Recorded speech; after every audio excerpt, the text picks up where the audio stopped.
For deck footings to resist frost heave, place them below the local frost depth and size to carry the deck load.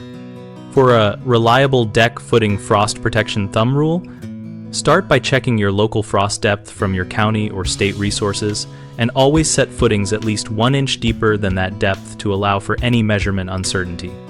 Use concrete piers or sonotubes filled with concrete to the required depth, and extend a short stem wall or post base above grade to attach the ledger or post. This transfers load into the ground below frost action.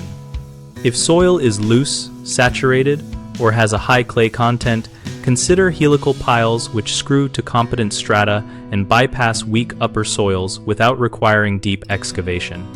Make sure the footing pad or pier width matches the load from the deck and any roof or hot tub you plan to support.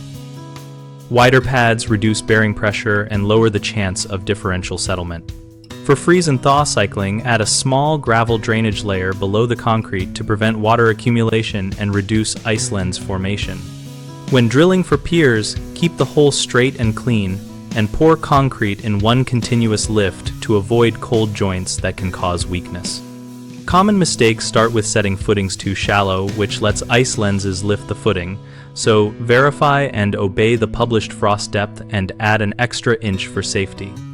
Another frequent issue is undersized pads that increase bearing pressure and produce settlement or tilt.